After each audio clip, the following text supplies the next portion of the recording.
Hey everyone, David Armstrong, WealthManagement.com, coming to you from the Jolt conference, the inaugural Financial Advisor Technology Marketing Conference. Here with Emily Bender. Emily is the founder and CEO of WealthVoice. Emily, thanks very much for joining us. You're welcome. We were on a panel together earlier. I thought you made some interesting points. Tell me a little bit, though, first about WealthVoice, what it is you're building there, because I think it's really unique and very different. Basically, it's your hands-free homepage. So we build you a custom app on Alexa. It's called a skill. And you can tell people about your firm, about you and your team, send out mini broadcasts, like briefings, updates, and it's all hands-free. So that's really the novelty of it. I was telling you, we use the Alexa app in our house for lights and timers and that sort of thing. I never thought about it as a marketing platform per se, and you're not really talking about marketing necessarily. It's just another way for financial advisors to get a message in front of their clients or prospects. Right. It's a couple things. I mean, it's a marketing tool, it's branding, and it's a communication tool. Initially, the tagline was replace 50 phone calls a day with one broadcast. So people can hear the sound of your voice and have that intimate connection and authenticity, but you don't have to sit on the phone and call every one of them. There's that. And then there's the fact that if you look at analytics on advisor websites, the vast majority of time that somebody spends on your website is looking at the About Us page. They want to look at your photo, read your bio, find out who you are. Mm-hmm. They don't want a white paper. They don't want charts and stats and reports. So we just take that content and bring it to life.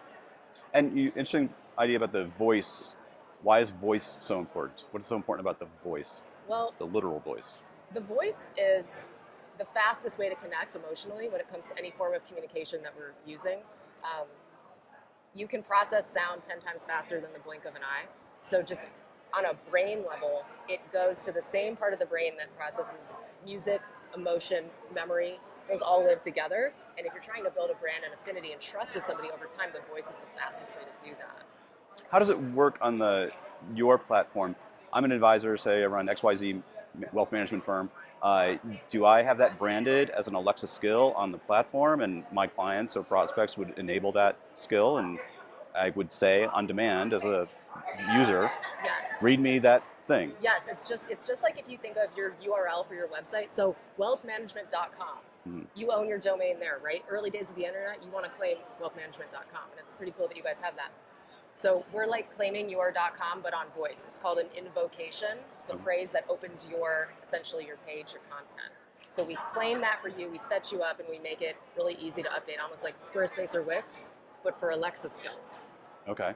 And how are advisors using it? Are they using it for daily market updates? Are they using it for weekly kind of check-ins? How do you find advisors using it? We have customers that use it a bunch of different ways. Actually, Snappy Kraken, the ones putting on this event, were I think one of our first 3 or 4 customers, and they really just use it as another branding channel. So you can say, Lexi, open Snappy Kraken, tell me about the team, tell me about Robert, tell me about the newest campaigns. You can use it to promote products, events.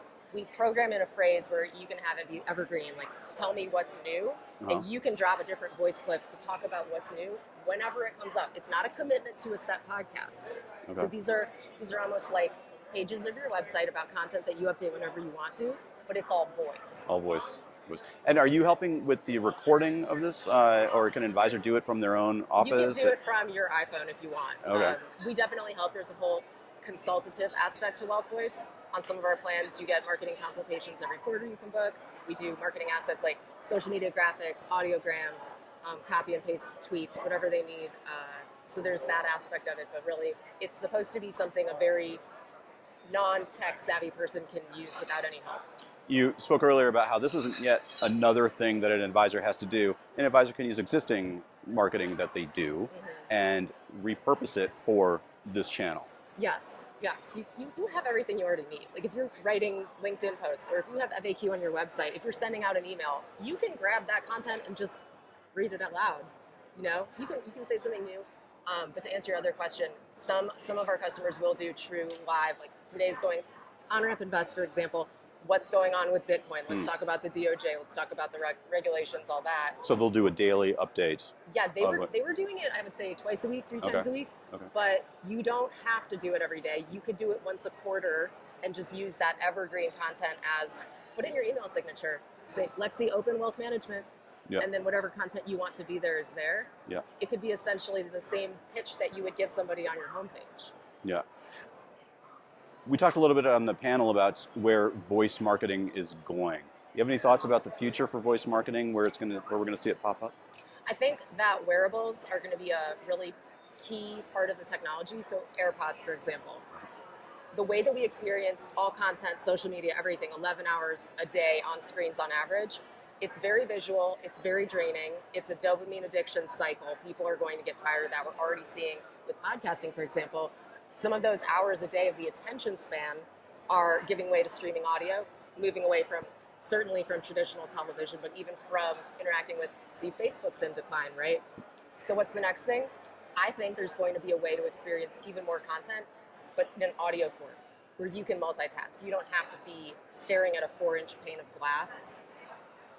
People have their iPod, AirPods in all the time, right? And text comes through. Yeah, You hear it read. It's like you got a text from Vodafone. Yeah. It's right there. The thing that I'm keeping an eye on, and in the voice industry has been a point of focus, is we do have multiple ecosystems. Like you have Lexi. I'm saying this so we don't set anyone's device off. Google, Siri. I like that. It's good. Like you I've put learned this over time. Yeah. It's like, hello. And then they're all different ecosystems, and they sort of play together, but not fully. You have the same problem with Gmail and Outlook and Facebook and Instagram, and how's it all going to meet together? There has to be some agnostic way to get it. And there are ways, like if you have in Siri, you can talk to Alexa on Siri, right? There's going to be more of that cohesion. That's what I'm predicting. Well, that's fantastic. Emily, thanks very much. Interesting stuff that you're building. I appreciate you talking to us about it. Thanks for joining us.